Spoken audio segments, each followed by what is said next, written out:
ಅದಕ್ಕೇನು ತೊಂದರೆ ಏನಿಲ್ಲ. ರಾಷ್ಟ್ರ ರಾಜಕಾರಣದಲ್ಲಿ ಇನ್ನೇನು ಕೆಲವೇ ತಿಂಗಳಲ್ಲಿ ಚುನಾವಣೆ ಬದಲಾವಣೆ ಆಗ್ಬೋದು. ಹೇಳಿದ ಅಲ್ಲೋಲು ಕಲ್ಲೋಲು ಆಗ್ತದೆ, ರಾಜಕೀಯ ಅಸ್ಥಿರ ಆಗ್ತದೆ. ಈ ಲೋಕಸಭಾ ಚುನಾವಣೆ ವೇಳೆನೇ ಆಗ್ತದೆ ಸುಮ್ಮನೆ ಈ ಸದ್ಯದ ಪರಿಸ್ಥಿತಿ ಮುಂದುವರಿಯೋದಿಲ್ಲ. ಹಾಗಾದರೆ ಮುಂದಿನ ಲೋಕಸಭಾ ಚುನಾವಣೆ ನಂತರ ನೋಡ್ತೀವಿ, ಹೇಳಿದ ಸತಿ ಹೇಳ್ತೀವಿ. ಅದ್ರ ಬಗ್ಗೆ ಇನ್ನೂ ಕಾಲ ಅವಕಾಶ ಇದೆ. ಡಿಸೆಂಬರ್ ವೇಳೆಗೆ ಚುನಾವಣೆ ಬರ್ತದೆ. ನಾವು ವಾಪಸ್ಸು ಊರಿಗೆ ಹೋಗ್ಬೇಕು. ಚುನಾವಣೆ ಪೂರ್ವದಲ್ಲಿ ಅಸ್ಥಿರತೆ ಯಾವ್ದಾರು ಹೇಳಿ ಅಪಾಯ ತಂದುಕೊಳ್ಳೋಕೆ ಇಷ್ಟಪಡಲ್ಲ ನಾನು. ಒಳ್ಳೇದಾಗಲಿಲ್ಲ. ಈಗ ರಾಜ್ಯದಲ್ಲಿ ಅಸ್ಥಿರತೆ ಉಂಟಾಗ್ತಾ ಇದೆ ಅಂತ ಮುನ್ಸೂಚನೆ ಕಾಣ್ತಿದೆ. ಅವರವ್ರ ಸರ್ಕಾರದ ವಿರುದ್ಧ ಅವರವರೇ ಲೆಟರ್ ಬರೆಯೋದು, ಕಮಿಷನ್ ಜಾಸ್ತಿ ಸಹಜವಾಗಿರೋದಲ್ರಿ. ಮನುಷ್ಯನಿಗೆ ಸಹಜವಾಗಿರೋದೇ ಅವನ್ನೇನು, ಯಾರನ್ನೂ ತೃಪ್ತಿಪಡಿಸೋಕ್ಕಾಗಲ್ಲ. ಅವಾಗ ಆಸನೆಗಳು ಮೂಡ್ತವೆ. ಅಪ್ಪರ ವಾಪಸ್ ನಾವು ಊರಿಗೆ ಹೋಗ್ಬೇಕಂದ್ರಲ್ಲ, ಯಾವ ಅರ್ಥದೊಳಗೆ ನೀವೇನೋ ಹೇಳಿ, ನಾವೇನೋ ಹೇಳಿ. ಅಲ್ಲ, ಈ ಹಿಂದಿನ ಆ ಥರದ ಥ್ರೆಟ್ಗಳು ಬಂದಿದ್ವು ಅಂತ ಬರಲ್ಲ ಮಾಡ್ಕೊಳಲ್ಲ ಅಷ್ಟೇ. ನೀವೇ ಹೋಗತ್ತಿಗೆ ಅಂತ ಸ್ಟಾರ್ಟ್ ಆಗ್ತದೆ. ಏನಾದ್ರು ಹೇಳಿ ಅದಕ್ಕೆ ಅವಕಾಶನೇ ಕೊಟ್ಟಿರ್ಬಾರ್ದು ಅಷ್ಟೇ. ಆ ಥರ ಸಂದರ್ಭಗಳೇನಾದರೂ ಇಲ್ಲ, ಆಗೋದು ಬೇಡ ಅಷ್ಟೇ. ನೀವು ಸ್ವಲ್ಪ ಆ ಥರ ಹೇಳಿಕೆ ಕೊಟ್ಟರು ಚಲೋ. ಇಲ್ಲ, ಆ ಥರ ಹೇಳಿಕೆ ನಿಮ್ಮ ಭವಿಷ್ಯವನ್ನು ಎಲ್ಲರೂ ನೋಡ್ತಿರ್ತಾರೆ, ಕಾಯ್ತಿರ್ತಾರೆ, ಏನು ಹೇಳ್ತಿರ್ತಾರೆ ಅಂತೇಳಿ. ನೀವು ಮುಂದೆ ಹೇಳಿದ ನಂತರ ನಮಗೆ ಸಮಸ್ಯೆ. ಸಿದ್ಧಾಂತವೇ ಅದು, ಕಂಪ್ಲೀಟ್ ಸಿದ್ಧಾಂತನೇ ಅದು. ಅವ್ರು ಹೇಳುತ್ತಲೇ ಇರ್ತಾರೆ, ನಾವು ಊಟ ಮಾಡ್ತಲೇ ಇರಬೇಕು ಅಷ್ಟೇ. ಅದಕ್ಕೆ ಸಂಬಂಧ ಇಲ್ಲ ಅಷ್ಟೇ. ಧರ್ಮದ ವ್ಯಾಖ್ಯಾನವೇ ಬೇರೆ ಇದೆ. ಅವ್ರಿಗೆ ಯಾರು ಹೇಳಿದ್ರು ಹಿಂದೂ ಧರ್ಮ ಯಾರು ಹುಟ್ಟಿಸಿದ್ರು ಅಂತ. ಸುಮ್ಮನೆ ಯಾಕೆ ಹೇಳ್ತಾರೆ, ನೋವಾಗಿ ಅಂತ ಹೇಳ್ತಾರೆ. ಅದಕ್ಕೆ ಪರಿಹಾರ ಎಲ್ಲರೂ ಹೇಳ್ಬೇಕು. ಏನು ನೋವಾಯಿತು, ಹೆಂಗಾಯಿತು, ಅವ್ರಿಗೆ ಯಾಕೆ ನೋವಾಯಿತು, ಧರ್ಮ ಹೆಂಗೆ ಹುಟ್ಟಿತು ಹಂಗಾರದು. ತತ್ವಜ್ಞಾನದಲ್ಲಿ ಫೇರಿಂಗ್ ಥಿಯರಿ ಅಂತ ಬರುತ್ತೆ. ಧರ್ಮ ಹುಟ್ಟಿದ್ದೇ ಭಯದಿಂದ ಅಂತ. ಫಿಯರಿಂಗ್ ಧರ್ಮ ಭಯದಲ್ಲಿ. ಮನುಷ್ಯ ಮೊದಲು ನೀರು ನೋಡಿದ, ಹೆದರಿದ, ಕುಡಿದ, ಖುಷಿ ಆಯ್ತು ಅವನಿಗೆ. ಬೆಂಕಿ ನೋಡಿದ, ಸುಡ್ತು, ಹೆದರಿದ, ಅದು ಬೇಸಿಗೆ ತಿಂದ, ಖುಷಿ ಆಯ್ತು ಅವನಿಗೆ. ಗಾಳಿ ನೋಡಿದ, ಸುಡ್ಡು ಗಾಳಿ ಬಂತು, ಹೆದರಿದ, ಅದು ಉಪಯೋಗ ಗೊತ್ತಾಯಿತು, ಪೂಜೆ ಮಾಡಿದ. ಹಾಗೆ ಫಿಯರಿಂಗ್ ಥಿಯರಿ ಅಂತ ಯಾವುದು ಭಯ ಇದ್ದಾಗ ಅವರಿಗೆ ಗೊತ್ತಾಗೋದು ಪೂಜಿಸ್ತಾನೆ, ಇಲ್ಲ ಅದನ್ನು ವಿರೋಧ ಮಾಡ್ತಾನೆ. ಈ ತತ್ವಜ್ಞಾನ ಅವೆಲ್ಲ ಇರುವಂಥದ್ದೆಲ್ಲ ಅವ್ರಿಗೆ ನೋವಾಗಿದೆ ಹೇಳಿರ್ತಾರೆ. ಆ ನೋವಾದಾಗ ನಾವು ಪ್ರತಿಭಟಿಸ್ಬೇಕು. ಅದು ಹೇಳ್ಬೇಕಾರೆ ಯಾವ ತಿಳ್ಕೋಬೇಕು. ಅವ್ರಿಗೆ ನೋವಾದರೆ ಹಸ್ತವನಿಗೆ ಗೊತ್ತು, ಉಂಡವನಿಗೆ ಗೊತ್ತಾಗಲ್ಲ. ಅದನ್ನು ಅವರೇ ಹೇಳ್ಬೇಕು, ಏನು ನೋವಾಯಿತು ನಿಮಗೆ ಸಮಾಜಕ್ಕೆ ಹೇಳಿ. ಇಲ್ಲ ನಾವು ತಿಳ್ಕೋಬೇಕು, ಏನು ಹಿಂಗೆ ಆಗಿರ್ಬೋದಲ್ವೇ. ಸಾವಿರಾರು ವರ್ಷಗಳ ದಾಸ್ಯ ಅನುಭವಿಸಿದವರಿಗೆ ಗೊತ್ತು. ಕೆಣಕೋದು ಬೇಡ. ಪ್ರತಿ ವರ್ಷ ಒಂದು ಸಂಜೆಗಳ ಮನೆಯಲ್ಲಿ ಈ ಶ್ರಾವಣ ದಿವಸ ಪೂಜೆ ಮಾಡಿಸ್ತಾರೆ. ಇದು ಪದ್ಧತಿ, ಅವರಿಗೂ ನಮಗೂ ಒಂದು ಪದ್ಧತಿ. ಗದಿಗ ನಮ್ಮ ಸಂಕೇಶ್ವರ ಒಂದು ವರ್ಷಕ್ಕೊಂದ್ಸತಿ ಕರೆಸ್ತಾರೆ. ಹೋದವರು ಅಲ್ಲಿ ಬಂದಿದ್ದೆ,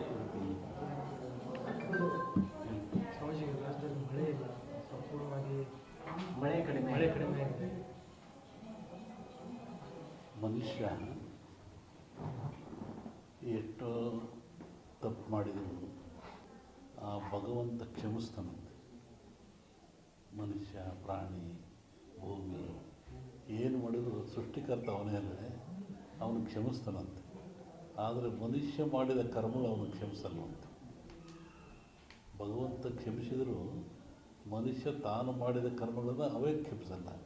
ಹಾಗಾಗಿ ಮನುಷ್ಯ ನೀರು ನೋಡಿದ, ಹೆದರಿದ, ಕುಡಿದ, ಖುಷಿ ಆಯ್ತು ಅವನಿಗೆ. ಬೆಂಕಿ ನೋಡಿದ, ಸುಡ್ತು, ಹೆದರಿದ, ಅದು ಬೇಸಿಗೆ ತಿಂದ, ಖುಷಿ ಆಯ್ತು ಅವನಿಗೆ. ಗಾಳಿ ನೋಡಿದ, ಸುಡ್ಡು ಗಾಳಿ ಬಂತು, ಹೆದರಿದ, ಅದು ಉಪಯೋಗ ಗೊತ್ತಾಯಿತು, ಪೂಜೆ ಮಾಡಿದ. ಹಾಗೆ ಫಿಯರಿಂಗ್ ಥಿಯರಿ ಅಂತ ಯಾವುದು ಭಯ ಇದ್ದಾಗ ಅವರಿಗೆ ಗೊತ್ತಾಗೋದು ಪೂಜಿಸ್ತಾನೆ, ಇಲ್ಲ ಅದನ್ನು ವಿರೋಧ ಮಾಡ್ತಾನೆ. ಈ ತತ್ವಜ್ಞಾನ ಅವೆಲ್ಲ ಇರುವಂಥದ್ದೆಲ್ಲ ಅವರಿಗೆ ನೋವಾಗಿದೆ ಹೇಳಿರ್ತಾರೆ. ಆ ನೋವಾದಾಗ ನಾವು ಪ್ರತಿಭಟಿಸ್ಬೇಕು. ಅದು ಹೇಳ್ಬೇಕಾದ್ರೆ ಆ ವ್ಯಕ್ತಿಲಿ ಏನು ನೋವು ಇರಬೇಕಲ್ಲ. ಹಾಂ, ತಿಳ್ಕೋಬೇಕು. ಅವ್ರಿಗೆ ನೋವಾದರೆ ಹಸ್ತವನಿಗೆ ಗೊತ್ತು, ಉಂಡವನಿಗೆ ಗೊತ್ತಾಗಲ್ಲ. ಅದನ್ನು ಅವರೇ ಹೇಳ್ಬೇಕು, ಏನು ನೋವಾಯಿತು ನಿಮಗೆ ಸಮಾಜಕ್ಕೆ ಹೇಳಿ. ಇಲ್ಲ ನಾವು ತಿಳ್ಕೋಬೇಕು, ಏನು ನ್ಯಾಯ ಇರ್ಬೋದಲ್ವೇ. 20 ದಿವಸ ಹಿಂದೆ ನಾನು ಧಾರವಾಡದಲ್ಲಿ ಹೇಳಿದ್ದೆ. ನಾನು ಈ ಥರ ಮಳೆ ಆಗುತ್ತೆ, ಭೂಮಿ ಕಂಪಿಸುತ್ತೆ, ಗುಡ್ಡಗಳು ಬೀಳ್ತವೆ, ಜನಗಳು ಸಾಯ್ತಾರೆ, ರೋಗ ರುಜಿನಗಳು ಹೆಚ್ಚಾಗ್ತವೆ. ಇದು ಇಂಡಿಯಾಕ್ಕಲ್ಲ, ಜಾಗತಿಕ ಮಟ್ಟದಲ್ಲಿ ಕೆಲವು ರಾಜ್ಯಗಳು ಮುಳುಗ್ತವೆ ಅಂತ ಹೇಳಿದ್ದ ನಾನು. ಈಗ ಅದರ ಪ್ರಕಾರವಾಗಿ ನನ್ನ ಲೆಕ್ಕ ಇನ್ನೂ ಅಮಾವಾಸ್ಯೆವರೆಗೆ ಇರ್ತದೆ. ಅಮಾವಾಸ್ಯೆ ನಂತರ ಮತ್ತು ಬೇರೆ ಭಾಗದಲ್ಲಿ ಹೋಗ್ತದೆ ಅದು. ಒಟ್ಟಿಗೆ ಇದು ಕ್ರೋಧಿನಾಮ ಸಂವತ್ಸರ. ಕ್ರೋಧನ ಸಿಟ್ಟು ಅಂತ ನಮ್ಮ ಹಿಂದೂಗಳ ಪ್ರಕಾರವಾಗಿ. ಇದರಾಗ ಒಳ್ಳೆಯದು ಕೆಟ್ಟದಿದೆ. ಒಳ್ಳೆಯದಕ್ಕಿಂತ ಕೆಟ್ಟದೇ ಜಾಸ್ತಿ ಪ್ರಾಕೃತಿಕವಾಗಿ. ಹಾಗಾಗಿ ಪ್ರಾಕೃತಿಕ ದೋಷ ಇದು ಮುಂದುವರಿಯುತ್ತೆ. ನನ್ನ ಲೆಕ್ಕದಲ್ಲಿ ಅಮಾವಾಸ್ಯೆವರೆಗೂ ಒಂದು ಭಾಗದಲ್ಲಿ ಕಮ್ಮಿ ಆಗ್ತದೆ, ಅಮಾವಾಸ್ಯೆಗಳು ಮತ್ತೊಂದು ಭಾಗದಲ್ಲಿ ಜಾಸ್ತಿ ಆಗ್ತದೆ. ಇದು ಇಂಡಿಯಾಗೆ ಅಂತೆಲ್ಲ ಹಲವರು ವರ್ಲ್ಡ್ ಹೇಳ್ತಿರೋದು. ನಾನು ಜಲಕಂಟಕ ಹೇಳಿದ್ನಲ್ಲ, ಜಲಕಂಟಕ ಇದೆ, ಎಲ್ಲ ಡ್ಯಾಮ್ಗಳು ತುಂಬ್ತವೆ ಅಂತ ಹೇಳಿದ್ದೆ ನಾನು. ಇದೆಲ್ಲ ನಡೆದಲ್ಲಿ ಹೇಳಿದ 20 ದಿವಸ ಧಾರವಾಡದಲ್ಲಿ ಹೇಳಿದ್ದೆ ನಾನು. ಇದು ನಡೆದಿರೋದೆಲ್ಲ ಮುಂದೆಲ್ಲ ಅದೇ ಅನಿಷ್ಟ ಜಾಸ್ತಿ. ಆಮೇಲೆ ಕರ್ನಾಟಕ ಪೊಲಿಟಿಕ್ಸು. ಒಬ್ಬ ಸನ್ಯಾಸಿ ತಪಸ್ಸಿ ಕೂತಿದ್ದಂತೆ. ಒಬ್ಬ ಬೇಡ ಒಂದು ಜಿಂಕೆ ಉಡಿಸ್ಕೊಂಬಂದಂತೆ ಕೊಲ್ಲಕ್ಕೆ ಅಂತ. ಅವನ ಮುಂದೆ ಹೋಯ್ತಂಥದ್ದು ಜಿಂಕೆ.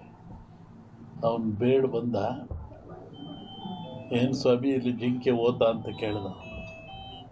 ಇವನು ಹೇಳಿ ಕೇಳಿ ಸನ್ಯಾಸಿ ಅವನಂದ, ಈ ಓತು ಅಂತ ಹೇಳ್ಬಿಟ್ರೆ ಕೊಂದು ಬಿಡ್ತಾನೆ, ಆ ಕೊಂದು ಪಾಪ ನನಗೆ ಬಂದುಬಿಡುತ್ತೆ. ಇಲ್ಲ ಅಂತ ಹೇಳಿದ್ರೆ ಸುಳ್ಳು ಹೇಳಿದ ಪಾಪನೂ ಬರುತ್ತೆ ನನಗೆ, ಏನು ಮಾಡೋದು ಅಂತ ಯೋಚನೆ ಮಾಡಿದ್ದಂತ. ಆಮೇಲೆ ಮತ್ತೆ ಅವನ ಆಸೆ ಕೇಳಿ, ಎಲ್ರಿಗೊಂದು ಹೇಳ್ರಿ ಇದ್ರಿ ಸ್ವಾಮಿಗಳು ಇಲ್ಲೇ ಓತಲ್ಲ. ಅದಕ್ಕೆ ಅವನು ಸನ್ಯಾಸಿ ಹೇಳಿದಂತೆ, ಯಾವುದು ನೋಡ್ತು ಅದಕ್ಕೆ ಮಾತಾಡೋಕ್ಕೆ ಬರಲ್ಲ, ಯಾವುದು ಮಾತಾಡ್ತು ಅದು ನೋಡಲ್ಲ, ಏನು ಮಾಡಪ್ಪ.